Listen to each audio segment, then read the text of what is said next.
La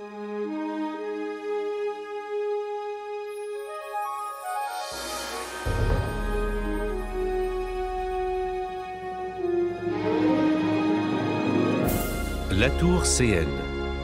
D'une hauteur vertigineuse de 553 mètres,33, ce chef-d'œuvre de construction est tout simplement la construction la plus élevée au monde, voire dans l'univers.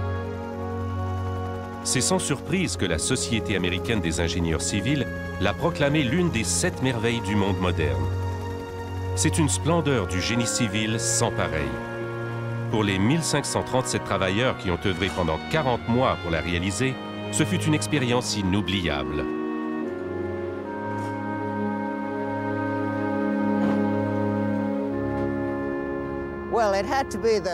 Eh bien, il fallait qu'elle soit la meilleure tour au monde. Cette chose doit être une vraie sculpture.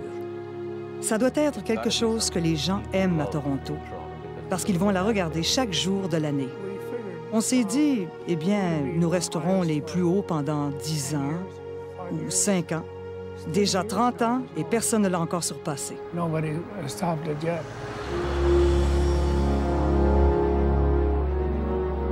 Chaque pays possède son emblème architectural. Pour les Canadiens, la tour CN personnifie l'ingénierie portée au summum de l'excellence.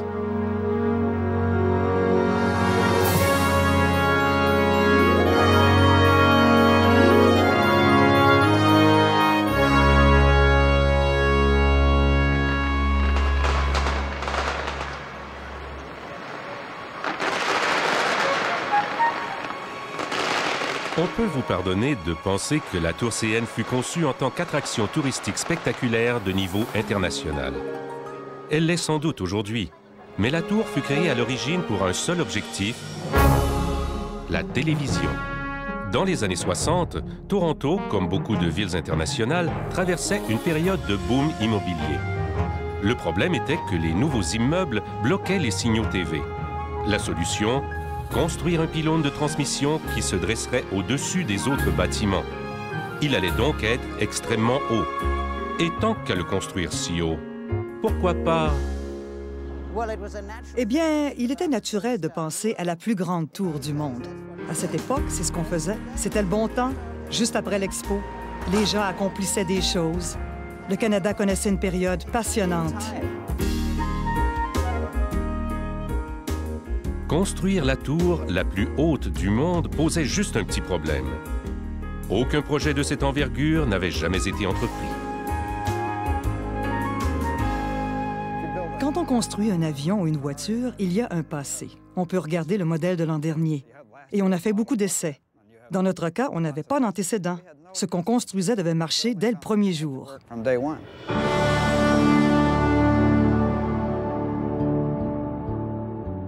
Le premier défi nous a été posé par Mère Nature. Le vent, un vrai casse-tête pour les concepteurs de gratte-ciel. Avant d'entreprendre toute construction, des modèles furent testés en soufflerie. Après des mois de recherche et de peaufinage, ils sont arrivés à un concept qui résisterait à des rafales de plus de 300 km/h. L'élément clé était la forme de la tour. La large base se réduisant en un fût mince crée un centre de gravité bas. Alors, bien qu'elle permette quelques mouvements, elle ne va pas basculer en avant.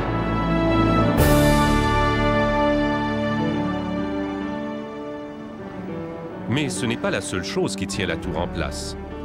À l'aide d'un procédé appelé post-tension, des câbles en acier sont posés directement dans le béton.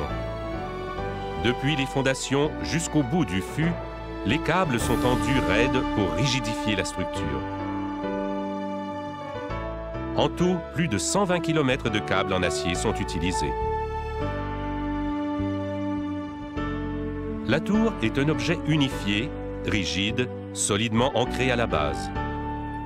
Elle est conçue pour supporter toutes sortes de phénomènes naturels, y compris le vent.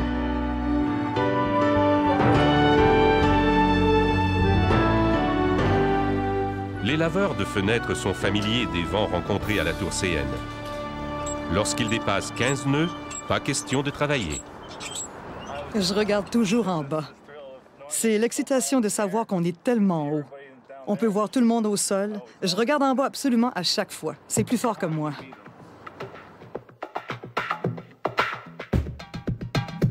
Avec les éléments conceptuels en place, le travail de boulonnerie commence. En février 1973, on enlève de la terre pour trouver une assise rocheuse solide. Bien que la tour pèse plus de 1000 tonnes métriques, la fondation en Y ne s'enfonce que de 6 mètres dans la roche.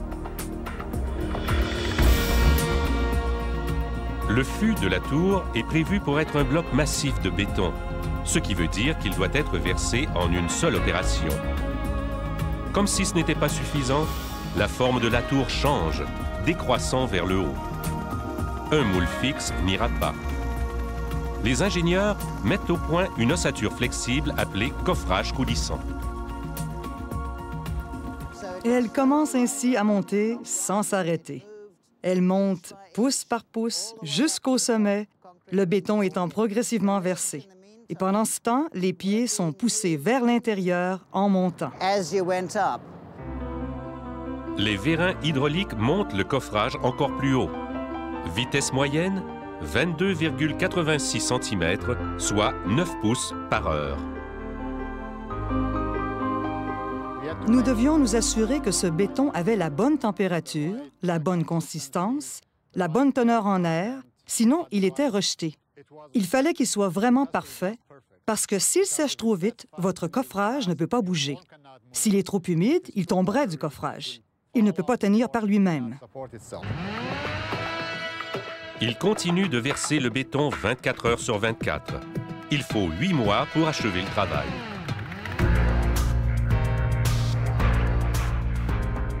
Entre parenthèses, alors que le fût de la tour CN est en béton plein, en fait, son intérieur est creux.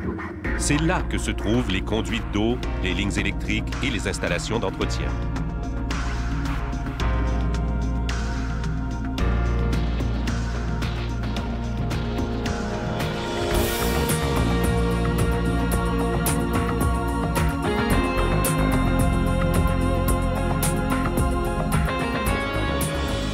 Le défi suivant, mettre un immeuble de 7 étages en équilibre sur une épingle à 335 mètres du sol.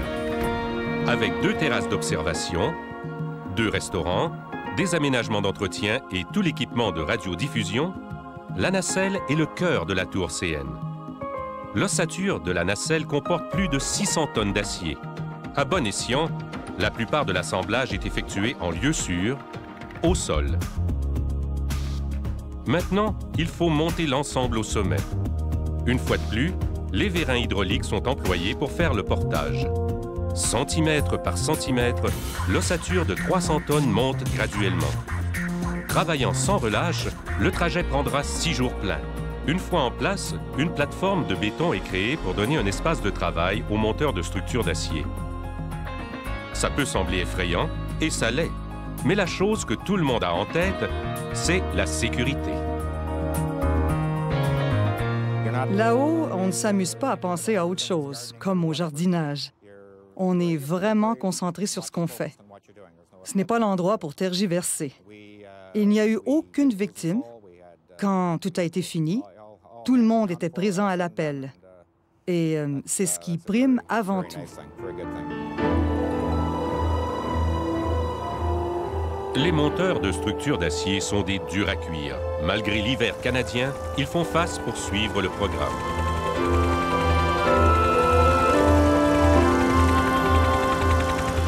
Alors voici un endroit que peu de gens voient. C'est le radome. C'est là que les 6 précieux transmetteurs de télévision et de radio sont logés. Vous vous souvenez? C'est pour eux que la tour a été construite. Ce qui peut ressembler à un drap blanc est en fait une toile rugueuse appelée membrane de fibre de verre à revêtement en téflon. Elle laisse passer les signaux, mais protège des intempéries. La toile est maintenue en place par plusieurs ventilateurs qui la maintiennent gonflée. En fait, c'est comme l'intérieur d'un ballon géant.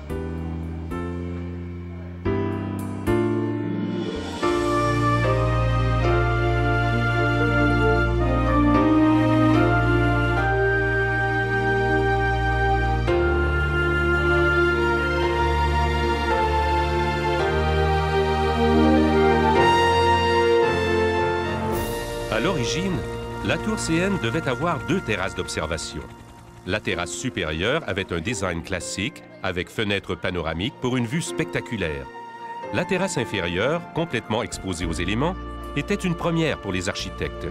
Une terrasse ouverte à cette hauteur n'avait jamais été tentée.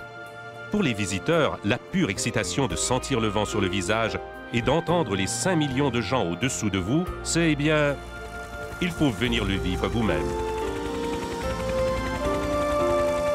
Les 2 terrasses sont impressionnantes, mais selon Bud Andrews, le public voudrait aller encore plus haut. J'ai dit, et alors, pour aller au sommet? Et ils m'ont répondu, on ne peut pas. Et je leur ai dit, vous pouvez et vous allez le faire. Et ne revenez pas avant de l'avoir fait. Ils sont revenus une semaine plus tard et nous voilà avec cette bulle. Alors, ils l'ont surnommée la bulle à Bud, comme je leur avais dit d'y monter. Ils disaient ne pas pouvoir et je leur ai prouvé qu'ils avaient tort. L'ajout de la bulle à Bud, alias la nacelle, signifiait l'installation d'un ascenseur intérieur pour mener les visiteurs 33 étages encore plus haut. À 447 mètres, c'est la plateforme d'observation artificielle la plus élevée du monde. En mars 1975, tout ce qui reste pour achever la construction la plus élevée au monde est la pose du mât d'antenne de 102 mètres de haut. Pour être sûr que tout s'assemble bien, un essai d'assemblage est réalisé à la base. Les coins ont été conçus avec une rainure en V pour enclencher les pièces ensemble. Tout loge parfaitement. Pour amener le mât en haut, on fait appel à un hélicoptère grue Sikorsky. Surnommé Olga, cet hélicoptère de grand levage amènera les pièces en haut une par une.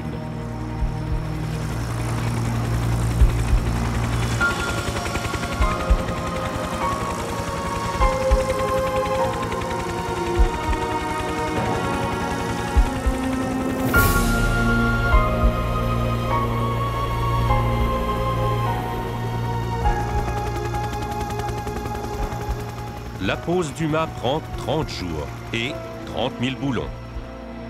Il ne manque plus qu'un élément. Le 2 avril 1975, un jour mémorable pour les milliers de gens rassemblés au sol. On dirait que chaque Torontois est venu être témoin de l'histoire en direct. L'équipage d'Olga obtient l'autorisation de décoller. La dernière pièce, de 6 tonnes et demie, de presque 10 mètres de haut, est en route. En fait, on s'est un peu amusé avec cette pièce-là, parce que sa section était carrée tout du long, sauf à son extrémité basse qui était pentagonale. Alors, quand les pilotes de l'hélicoptère l'ont amenée au-dessus pour la mettre en place, ils avaient un carré à rentrer dans un trou rond. J'ai été obligée d'expliquer à Larry Bravachuk, qui était le pilote arrière, je lui ai dit « Larry, on a un petit problème. » J'ai tapé sur un morceau de l'antenne et j'ai dit « Ceci doit aller là. » Il a répondu « J'ai pigé. » Alors il l'a saisi, il a tourné l'hélicoptère, puis il a descendu la pièce. On y a installé quelques chevilles et boulons et je lui ai dit qu'il pouvait partir. Puis il a tout lâché. Et juste quand on se dit « on ne peut pas faire mieux que ça », une apparition surprise. Le spectacle n'est pas encore fini. Je me tenais au sommet. Il y avait 4 paratonnerres là-haut. Et en me tenant à l'un d'eux, j'ai fait signe à tout le monde, sans pouvoir voir quiconque, bien sûr, mais en sachant qu'ils étaient là. J'ai allumé la bombe fumigène, je suis sortie et je suis descendue pour aller fêter ça.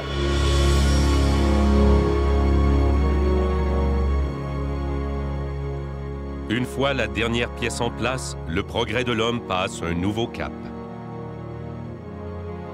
Il suffit de construire pour attirer. On ne peut pas dire mieux. Le 26 juin 1976, la tour CN s'ouvre au public. Ils viennent, et par milliers. Et ils sont bigrement impressionnés. Ce qui a commencé comme une tour de transmission télévisuelle devient un haut lieu pour les visiteurs du monde entier. En se réinventant sans cesse, la tour CN réussit à rester l'une des destinations canadiennes les plus populaires, attirant environ 2 millions de visiteurs chaque année. La tour CN résulte de l'effort concerté de diverses personnes de nombreux domaines. 2 bureaux d'architectes différents, quantité de concepteurs et d'ingénieurs, et des artisans de tous les métiers. 1537 travailleurs, pour eux tous, ont pris part à la création de la merveille du monde canadienne. Chacun d'eux partage un héritage commun, une pure fierté. Je veux dire, pour tous les gens impliqués dans cette tour CN, c'est leur tour. Chacun pense qu'il a eu un grand rôle à jouer, et c'est bien vrai. C'était une chose merveilleuse à accomplir pour une très grande équipe. Chaque fois que je roule sur le Gardiner et que je vois cette chose au loin, je me souviens des efforts qui ont été investis. Ça me donne envie de dire aux gens, « Hey, tout le monde, regardez, j'ai participé à ce projet. J'ai été un rouage de ce grand œuvre. » Je ne peux pas m'en empêcher après toutes ces années. Je la vois à la télé et je dis, c'est ma tour. On voit d'autres gens qui n'ont rien eu à faire avec elle et qui l'appellent quand même leur tour, vous voyez? Et ça, c'est agréable d'avoir ce genre de fierté dans la collectivité. Je crois qu'alors, ça montre qu'on a réussi.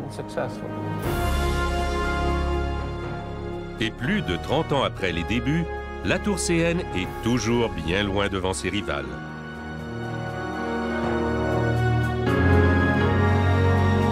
Au fil des ans, la tour CN est devenue une part immuable du ciel torontois, presque comme si elle avait toujours été là.